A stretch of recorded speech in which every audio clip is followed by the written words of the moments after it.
Before we get started, a quick heads up for our US listeners. We're giving away a copy of Dr. Seth Berkley's new book, Fair Doses, an insider story of the pandemic and a global fight for vaccine equity. To enter, just send an email to thepublichealthinsight@gmail.com with book giveaway in the subject line. That's it. Entries close on November 26th, and we'll reach out to the winner of the contest on November 27th. Full details are in the show notes. Good luck. This was one of the most important lessons out of the book because many people wanted to help. UN agencies, international financing institutions, et cetera. You take enormous risk at that moment in time because you now are trying to purchase vaccines that you don't know if they're ever going to work. And you're ultimately going to try to work with countries who are going to also try to purchase vaccines, but maybe they won't come up with the money. Imagine what would have happened if I had spent billions of dollars of donor money and none of it worked. Hello, everyone. I'm Dr. Seth Berkley. I'm an infectious disease epidemiologist and former CEO of Gavi, the Vaccine Alliance, and author of the book Fair Doses. And you're listening to the Public Health Insight Podcast.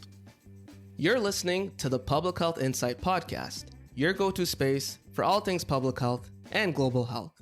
From the Sustainable Development Goals to the social determinants of health, as well as interesting dialogues about the diverse career opportunities that exist in these fields. Remember to subscribe to the podcast and leave us a rating on Apple Podcasts and Spotify so other people like you can benefit from our content. For more than 2 decades, a quiet revolution has been unfolding in global health.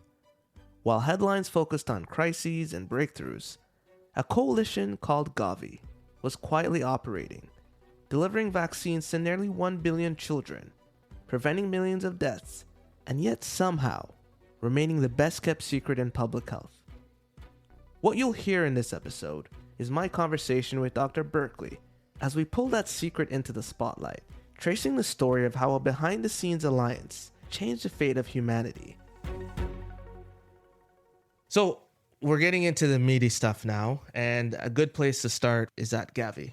You were there from 2011, before COVID happened, when other types of vaccine conversations were happening. You also describe it as the best kept secret in public health.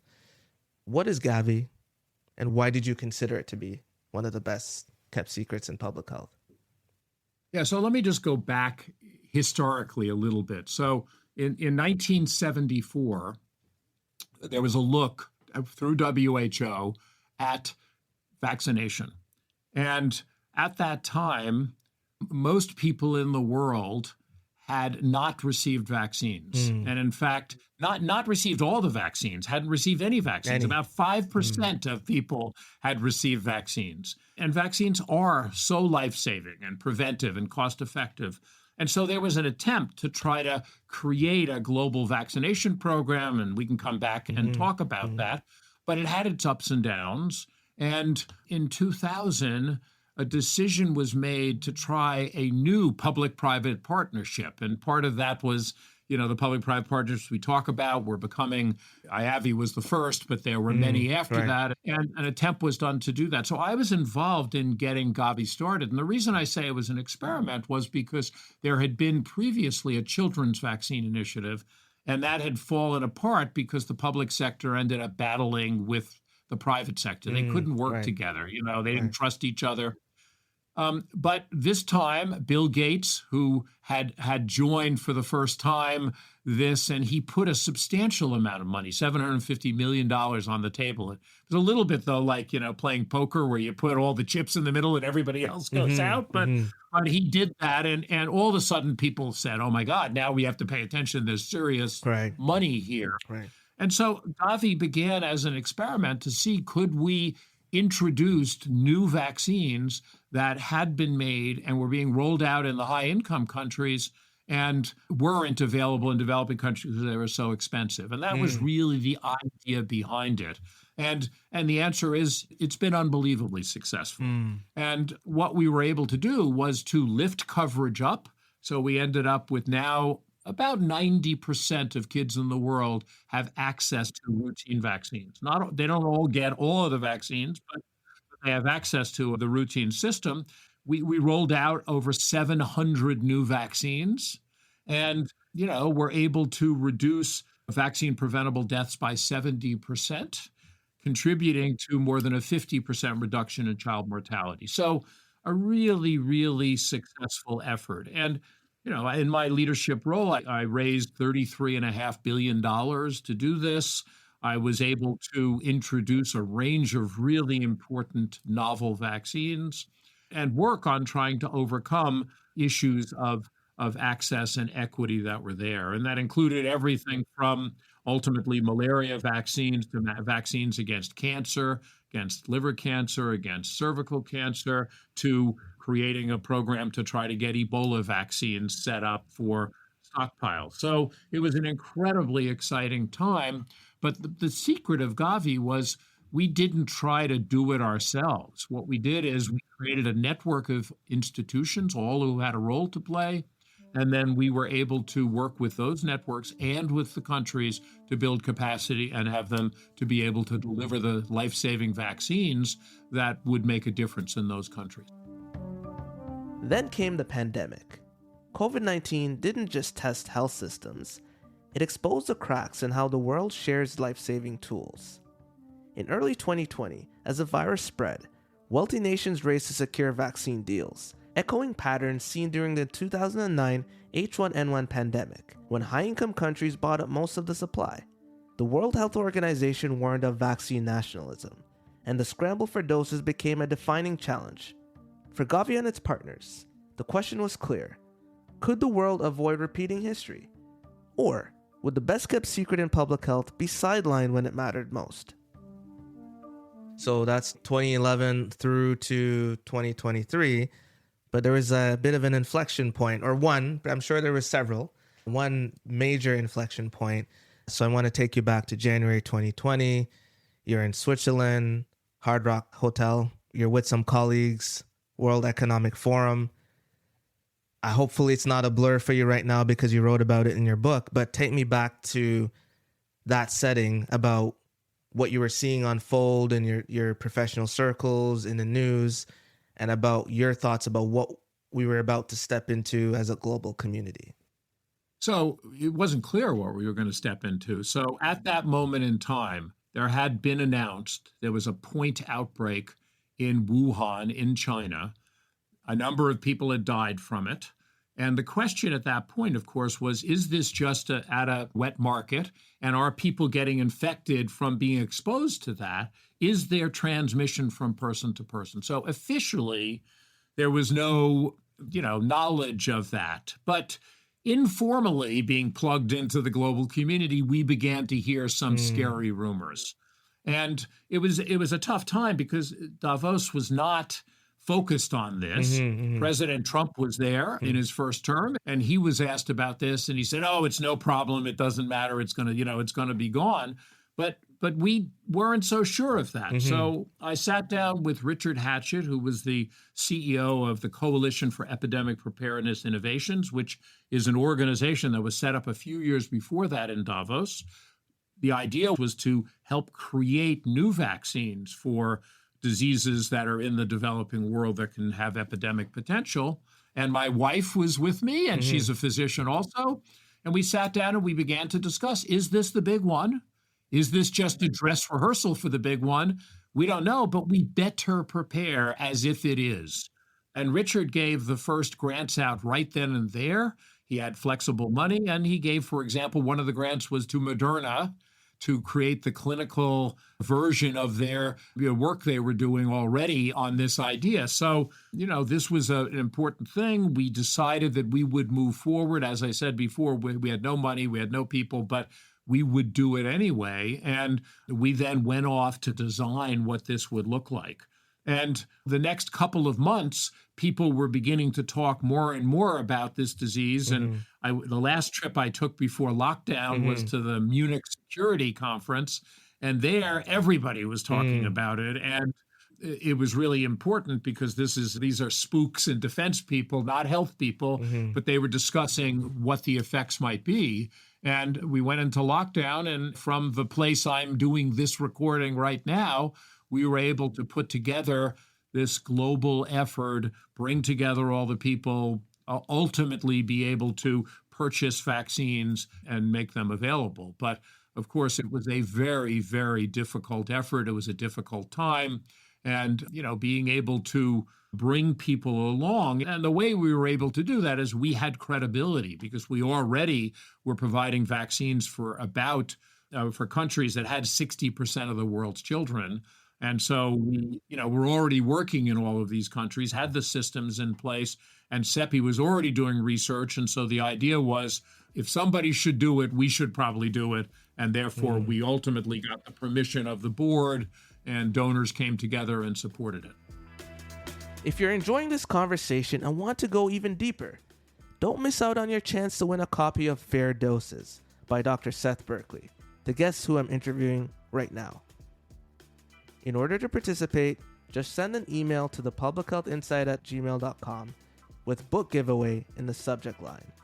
U.S. listeners only. Entries close on November 26th and will notify the winner on November 27th. Details are in the show notes. I wanted to zoom in on something that I found interesting in the way that you described it in the book. And of course, playing that leadership role in vaccine equity, it does make sense. But from a individual public health professional, I must admit that's not something I was thinking about in terms of hearing the rumors, hearing that, is this COVID thing going to be a thing? You're worried about public safety. You're worried about how sick is this going to make people, how quickly it spread, and are people going to be safe, and how does society need to evolve in this new landscape to keep everybody safe? You're thinking about, I think you described in a book as a disastrous Lord of the Flies type scramble. Why were you concerned about that? About, okay, there will be a vaccine eventually, and we'll find ourselves in a situation where, yes, there's concerning disease transmission across the globe, but also we'll be in a position where we have contentious debates about where vaccines are going or are not. So why were you concerned about that, maybe more so than a lot of people, versus the thing that everybody was concerned about with surge capacity, hospitalizations, that thing? So first of all, my lens was vaccines. Yes, for sure. And you said it's easy to say now, yeah, there's going to be a vaccine. But, we had no idea whether we could make a vaccine. We talked earlier about HIV. We still don't have a vaccine. It's been 40 plus years of work. So, there was no guarantees. And in the previous pandemic of flu, what happened was as soon as people began to get nervous, the wealthy countries went to the manufacturers and said, I'll take all you have. I'll take all you have. And so very quickly, they bought up all the product. And our worry was, if it is a global pandemic, and again, we didn't know at the beginning it would be, but if it was, then how do you make sure that you'd have vaccine available for countries across the world? How do we get into that equity point of view? And, it turned out we were very lucky because we had done research for SARS and MERS, the two previous iterations of COVID vaccines. Neither of those had licensed vaccines, but people had solved the scientific challenges. So it turned out we knew how to make a vaccine, and that was good news. But you'll also remember, and I'll give the example of Canada. Canada ended up being the country that bought more vaccine per population, because if you're being a responsible leader, you don't say, oh, gee, I'm going to buy one vaccine, because if that doesn't work, then it's an either or. It works and you have it, or it doesn't work and you have nothing. So what they did is they bought lots of different vaccines. And the worry was, if you had 200 countries, each trying to buy 1, 2, 3, 4, 5 vaccines, you can't supply the whole world like that. And that's where you get this Lord of the Flies-like scenario where who's going to win in this are going to be the wealthy countries. Now, just to be clear, I'm not so naive to think that had we had the money up front, had we had the ability on day one to go to the companies and say, we want your vaccine for the rest of the world, I don't think they would go to the EU or to Canada or the US and say, sorry, Mr. President, we don't have any vaccines for you because COVAX bought all of them. But the issue was, if you had vaccine funding available, you could begin to put orders in, you could begin to work on technology transfers, you could begin to prepare countries for having vaccines. And so we really had to literally, we used to joke about my sailboat on the back there. We were building the ship in the middle of a hurricane while we were trying to sail across the Atlantic. And that was the feeling, because we had to raise the money, we had to cut the deals, we had to work through what it was going to look like, build the systems for delivery. Later on, when mRNA vaccines became important, we now had to get ultra cold chain, because that's not something that most countries had, and et cetera, special syringes for those types of vaccines, et cetera. So it really was dealing with all of those challenges in front of us. To answer that challenge, COVAX was born, a first of its kind global initiative aiming to deliver vaccines to every country, regardless of income. By mid-2021, COVAX had shipped over 100 million doses, but faced fierce competition from national procurement programs. The result was a race not just for scientific achievement, but for fairness at its core, testing whether global solidarity could outpace self-interest. We alluded to it in sort of the last few responses about COVAX. Off air, we were talking about sort of Gavi, and that sort of exists as an entity. And COVAX came about based on an entirely different need, but interrelated need. Can you talk us through what that entailed and why it came about and your role in bringing that together? Gavi's role is basically providing children's vaccines, novel vaccines, and stockpiles for epidemics. And so did not have a role in vaccine research or other activities. Right. And so at this moment, there was no vaccine, there needed to be research, and that's where CEPI was important. But we thought we had relationships with all of the manufacturers because, we worked with them. We are the largest purchaser of vaccines in the world. We knew the supply chains, we knew the things, at least for some of the countries, because we were providing vaccines for about, as I said, countries that had 60% of the world's kids. Right. So the question then was, should we do something? And the first thing that the board said when we began to frame it was, we're supportive because we see the global need, but don't take money away from existing life-saving vaccines, because that's not fair to the people who need them. So we can't hurt the existing efforts. We need to create a new effort. And that was one. And the challenge in the new effort was it was unbelievably risky. And I think this was one of the most important lessons out of the book, because many people wanted to help. UN agencies, international financing institutions, et cetera. But you take enormous risk at that moment in time, because you now are trying to purchase vaccines that you don't know if they're ever going to work. And you're ultimately going to try to work with countries who are going to also try to purchase vaccines, but maybe they won't come up with the money. Imagine what would have happened if I had spent billions of dollars of donor money and none of it worked. I mean, my head would be on a stake somewhere. So one of the concepts in a pandemic, and it's interesting. So if you look at President Trump, I think the greatest single accomplishment of his first term was creating Operation Warp Speed, where they opened the U.S. Treasury and said, whatever it takes, we'll pay for the research. And that, of course, led to a lot of very important research going on. And, more than $11 billion were put into that.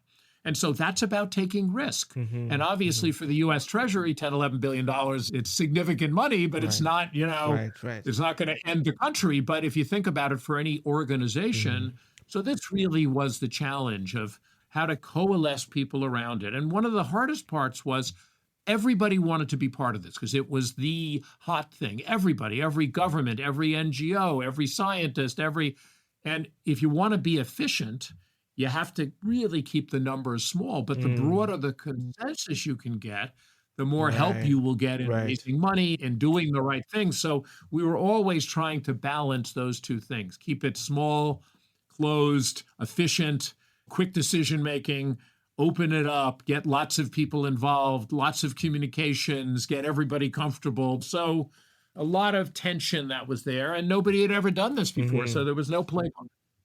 So you speak about your head being on a spike, a lot of tension. I imagine there were several moments as things started to unfold with, building consensus, people not being on the same page, and a lot of political heat, so to speak, on COVAX. And in particular, you're the main person in the leadership role there. So tell me about a particular situation, as you recollected in the book, where there was some public criticism that sort of you and your colleagues knew to be untrue, but you kind of had to just take the L, as the young people say, and let it play out for sort of the greater good. Yeah, I mean, there were many examples of that, but the hardest part was I'm partially a scientist, I'm partially an activist. Right. And when companies would do things that were bad, normally what I would do would be to speak out on that. But in this case, the goal was to try to get access to vaccines. And so you didn't want to piss off the companies. So I would know about things that they had done that were not necessarily good. But if I spoke about them, then it would jeopardize the possibility that we would resolve it. And probably the hardest single thing that happened was, as we were trying to get access to vaccines, we got money, we began to do deals. We ended up, Gates Foundation helped us, we ended up transferring technology to the Serum Institute of India, which is the largest vaccine manufacturer by volume in the world. And when we did that, we recognized that India would need vaccines as well. So we said up to 50% of the vaccines could go to India and 50% for the rest of the world. And so we were in the process of moving that forward, scaling up massively. And all of a sudden, for a complicated set of reasons, India had a very bad outbreak, the Delta outbreak. And you saw funeral pyres burning everywhere. Before that, they had been really happily, sharing some vaccines, on doing vaccine diplomacy and having a sense that they were in this amazing position. And the opposition leaders said, here you are giving away our vaccines to other people. And at that moment, the government just stopped all exports. Now, even though we had paid for the technology transfer, we had paid for the materials, and we had also had vaccines available for India, they stopped all of those exports. Now, the challenge, of course, was that we had already told countries, trying to be good communicators, that they would be getting these vaccines. And at the end, 510 million doses that were supposed to go to the developing world didn't come during that period. And so we did everything we could to try to say to India, of course, we know you need vaccines and we want to support that as well, but we also need to support other countries. So that was a very, very hard moment. And we used every tool, every arrow in our quiver, and were unable to move them during that period. And so that's one of the stories we talk about in the book. But even the most ambitious plans collided with reality. There, you heard Dr. Berkley talk about India in 2021. The world's largest vaccine producer. They halted exports during a devastating COVID-19 wave, leaving COVAX and dozens of countries scrambling. Meanwhile, the UK, a major COVAX supporter, drew criticism for securing doses intended for lower-income nations. These moments reveal the fragility of global cooperation and how the best-kept secret in public health was forced to navigate a world where national priorities often trumped collective good. The UK was our largest supporter, incredibly important, supporter for Gavi, by the way, and for COVAX. And Boris Johnson, the prime minister, hosted our conference to raise money for Gavi, but also to launch COVAX. And we ended up doing it virtually. We ended up having 42 heads of state, which was unbelievable. We had all of the G7 leaders, 19 of the 20 G20 leaders at it. So it was an incredible event. And he was leading on the importance of both childhood vaccines in developing countries, but also the importance for COVAX. And we thought that was great, and we were working close to them. And at one point, I found out that despite having lots of orders for the UK and having their own vaccines that they were doing as well, they decided they wanted to buy some of the vaccines that the Serum Institute of India had made for Africa and brought them back to the UK. And that was, by the way, it was great for the Serum Institute of India because They had a vaccine that was now approved by the MHRA, the regulatory agency of the UK. And so they were very happy to have a vaccine go there. But I was furious because on the surface, they were doing everything to try to help get vaccine access, but then they were taking some of the products that they had probably paid for and were bringing it back to the UK so they could get domestic political wins there. So those were some of the examples of the complexity we had to deal with during that time frame. Gavi's journey shows how a behind-the-scenes alliance transformed vaccine access, navigated the chaos of COVID-19, and confronted the hard realities of global politics and equity. From scaling up immunization to facing export bans and political pushback, this best-kept secret in public health has been tested like never before. Coming up next, we'll dig into the lessons learned, the innovations that could change future responses, and what it will take to make vaccine equity a reality for everyone. That's next time on the Public Health Insight Podcast.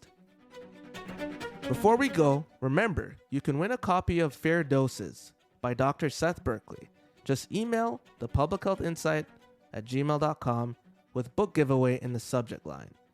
You have to be a U.S. resident in order to participate. Enter by November 26th and we'll notify and announce the winner on November 27th. All the info that you need, in case you forgot what I said, is in the show notes. Don't miss out. This show was edited by me, Gordon Thane, with additional editing from LaShawn Benedict. Sound design and mixing by myself and LaShawn Benedict. The original music from The Music Room, composed by Tom Fox, licensed from Johnny Harris. The cover art design for our show by LaShawn Benedict. The Public Health Insight Podcast is produced by PHI Media. Thank you for listening to the Public Health Insight Podcast, your go-to space for informative conversations, inspiring community action. If you enjoy our podcast, be sure to subscribe and leave us a rating on Apple Podcasts or Spotify. See you in the next one.